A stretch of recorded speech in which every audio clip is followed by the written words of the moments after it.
Tenerife's first drive-in cinema. At the top of Amadea Golf on Golf del Sur. Sorry, I'm with the dog and he's pulling me like you won't believe. I'm trying to multitask today. Look at that, auto cinema from there. There's the big screen. Looks alright, doesn't it? Never been. It's been open about 4 or 5 months. Drive your car in. Most probably grab speakers and watch the movies. Look, it's alright, isn't it? Give me a second, let me get the dog sorted and then I'll be with you. In my head, you know, this is so much easier to do when I'm walking up here and thinking about it rather than actually impractical. Monday morning.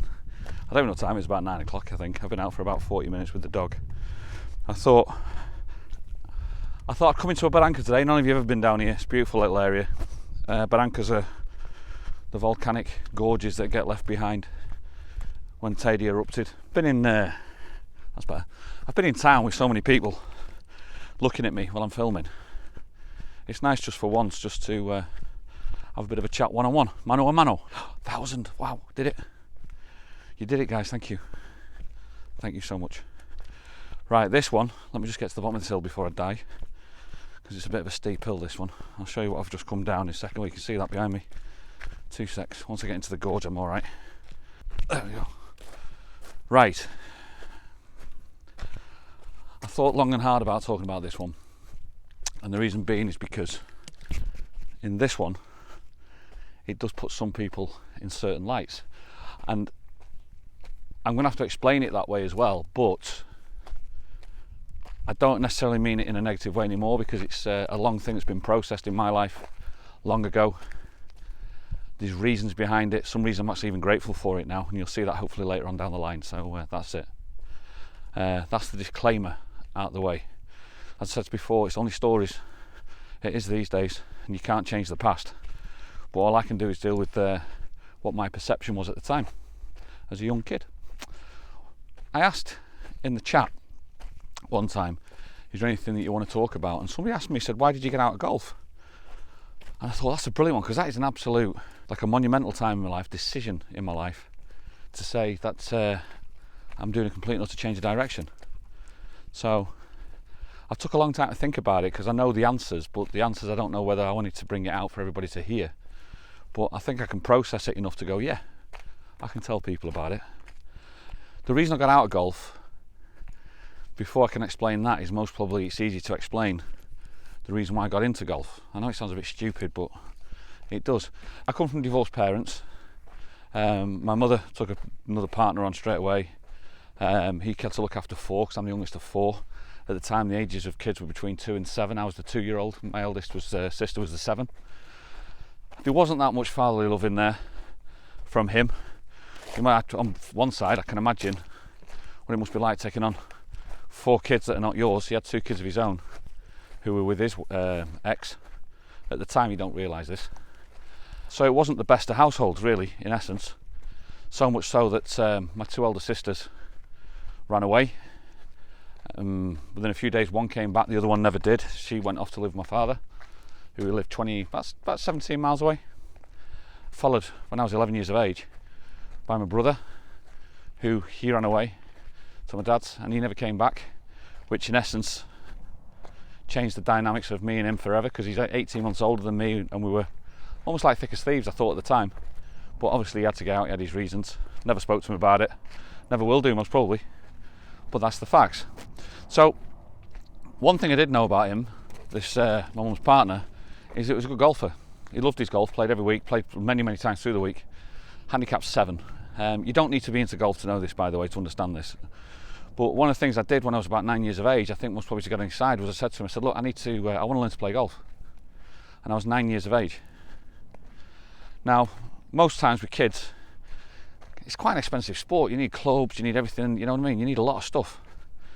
So he came up with most probably the right thing to say. He said, look, if you want to play golf, you need to learn to caddy first. Caddy is where you carry the bags for other people, earn some money, learn the game. Also, like, dip your toe in it and see if it's something that you actually like or not, don't like, you know? So I said, yeah, no problem at all. So some nice stories along the way. Down at Northern Golf Club in Manchester, that's where I started my golf. The first person I ever caddied for was this old bloke.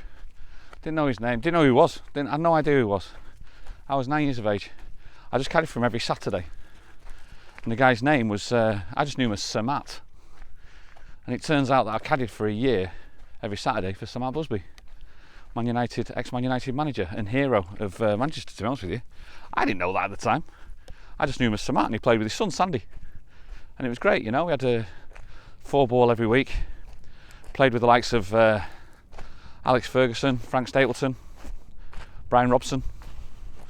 So all these lot were playing.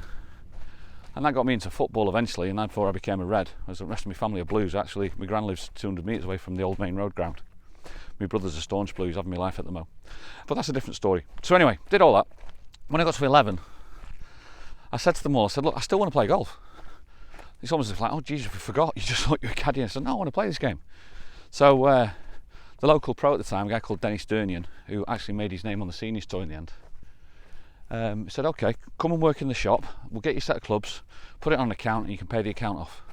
And that's what I did. So Friday, Saturday, Sunday worked in the shop, got my golf clubs. We went from an affluent background, you see, and that's how I started doing it. I got lessons off him.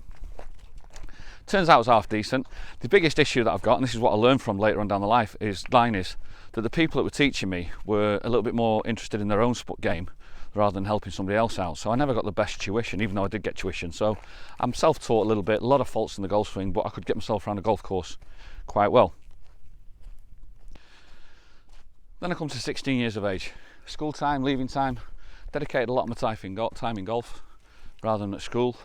I think I'm quite intelligent, but I didn't really bother because I was too busy playing golf. My idea is that I wanted to be a professional golfer. I knew that I had to get down to handicap 4 if I wanted to get on the PGA, Professional Golf Association training scheme, which I just did. I just squeezed in at 4. And that means you start your training course. At that age, my mother and her partner moved off to Tenerife. I was left with me and my sister. And I went into boarding actually at the age of 16. I was in digs. And half my wage, well, most of the wage was going on my digs. But Terry and Sylvia looked after us really, really nicely, treated me as their own really, and could see the issues. When I look back on it, it's like wow. So the reason why I got into golf, the reason why I got out of golf really was because I pretty much realised straight away that I actually most probably wasn't good enough to be the player I wanted to be because of the faults in the swing. They've been ingrained in there now for like 5 years. And even though I was quite decent at the game, I'd had too many faults in there. The other issue, and believe it or not, and this is the weirdest one of all, nerves. Absolute nerves.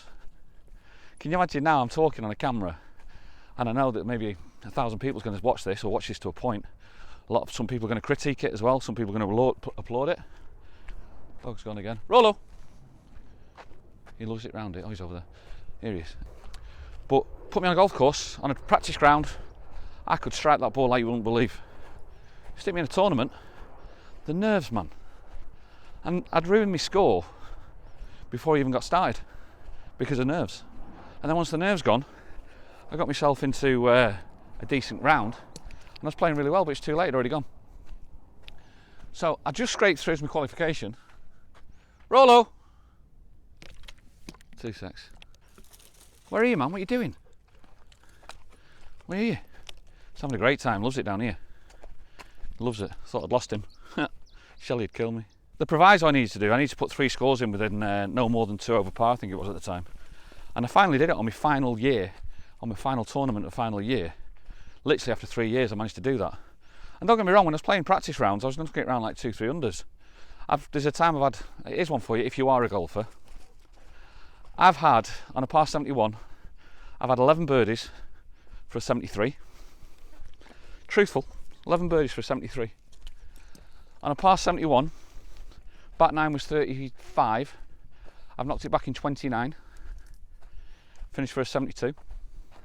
So the talent was there, but it was just, the nerves just killed it. So anyway, when I realised I wasn't good enough to play, that's when I went to Holland. That's a whole completely different story. It's down there again. He's in there somewhere. Rollo! Can you hear him? Rollo! There he is, somewhere over there. Can you see him? Don't know if I picked him up. There he comes. Oh, come on! You okay? Come on. There you go. Good lad. Good lad. I think he just ran into a wall. I went to Holland to teach, because that's the next thing you do. And Christ almighty, that was incredible. That was absolutely incredible. Within 5 weeks of being in Holland, I remember sitting on the bed, 19 years of age, counting out £4,000 in euros.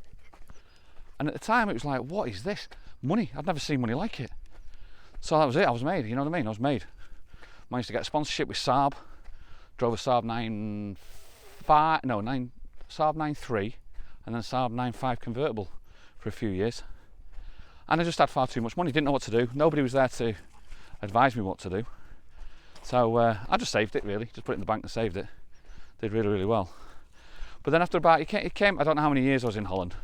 Most probably about 14 years or something like that, I think. I'd have to, the dates, I'm not going to put the dates down. So then what happens is, like, I was a big fish in a small pond. That's a great way to explain it. I was a big fish in a small pond. Golf was the fastest growing sport in Holland. You can imagine with a voice like mine, I was speaking the language fluently. I was the Englishman that could do the language. That was funny. I was a good teacher. These 3 of the lads that I taught from juniors that have now gone on to become golf professionals themselves, which actually is I take pride in that. I really do take pride in that. They contact me sometimes over Instagram and just let us know what's going on, and they're having a great life, and they're grateful to me for that. Which is, I'll take pride in that. But when you've done the job so successful for so long, 100%, you become complacent, and you think you're invincible, and you think, I don't need this. I can do this something else. I can do whatever, and you come a bit disheartened by the game because you really want to be a player. You're not a player. You're a teacher. Life goes on with it. You know, I'm then involved with my wife at the time. My first wife. I've only had one. I'm not looking at the camera, sorry, because these roads, these paths are just like, look at that. That's the path I'm walking on. Is it down or up? Down here. Oh, just give me 2 secs. This is a bit notorious. This bit. Hold on. It's a nice walk, isn't it? It's a good walk. I like this walk. You become a bit complacent, you become a bit invincible, I think it was. And what happened also at exactly the same time is that my mother's partner, he had a stroke. He was in Tenerife and he had a stroke. And I got the message one Friday evening. And by the Saturday morning I'd flown out and I'd flown over here and I was here for 2 weeks, and he passed away while I was here. The moment he passed away, in my head, it was almost like the flick of a switch. And the flick of the switch was, I don't have to do this anymore. Now, whether it's right or wrongly that, I don't know. Whether I'm using that as an excuse, I still don't know to this day. But I've always lived by that, is that I don't need to do this anymore. So in essence, I think to myself, looking back, was I doing it for myself or was I doing it for him? To gain affection, to gain some sort of common ground. This clock's something at the dog. I don't know. I genuinely don't know. But all I knew was I didn't need to do it anymore. And that was the day, the moment I flicked that switch. And that was the day that I knew that I stopped with golf. There's many other factors that go into it. The fact that I was never a player, I was never good enough that I wanted to be good enough. I was always nervous. Even in professional tournaments afterwards, you're playing pro tournaments to keep your hand in the game. And as I said to you before, I've had some cracking results, but I've had some absolute stinkers. And it's just the consistency wasn't there due to the fact of the nerves. So in the end, it was almost like a relief. And when you look back on it, you go, do you know what it is? I look back and I go, I could have stayed in that sport, and I could have most probably felt a fraud in a sport, you know, and I'd have made a nice living. Don't get me wrong, I'd have blagged it. I think I'd have blagged my way through it and made that nice living. But at the time, the decision was made with myself and my wife. Already had Megan, the eldest, and I thought to myself, yeah, I don't need to do this anymore.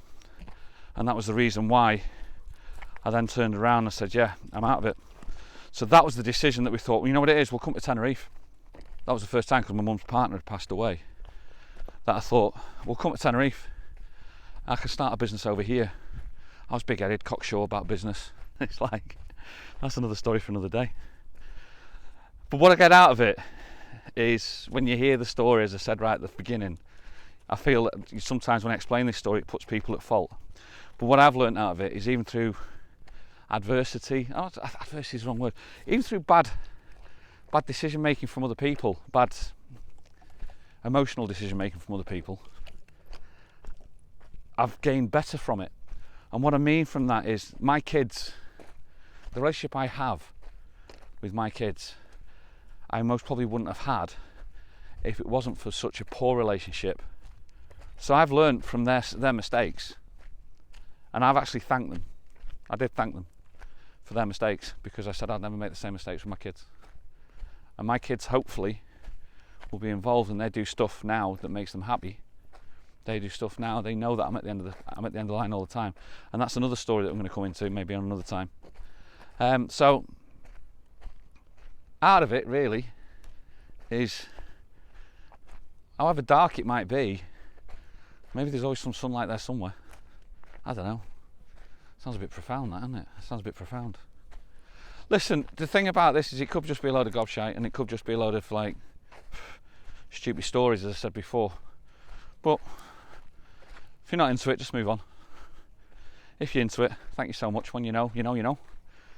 Vlog number 16 or 17, I don't even know which one it is, but you've got us to 1,000. The biggest thing I've ever done, I used to say, right? I've lost the dog again. Rollo! Oh, he's there. Come on. The biggest achievement, I used to say this, and I've said this the other day, the biggest achievement in my life is I gave a golf clinic instruction in a theatre for half an hour for 700 people in Dutch. And I've held that for God knows how many years. I will tell you now, the biggest thing that I've ever achieved in my life now is 1,000 subscribers. You decided to turn and click on this video and listen to what I'm talking about. I hope you enjoy it. From me and from him. It's great and he's off. From me and from him. Thanks a lot. You know what to do. Enjoy your day. See you on the next one.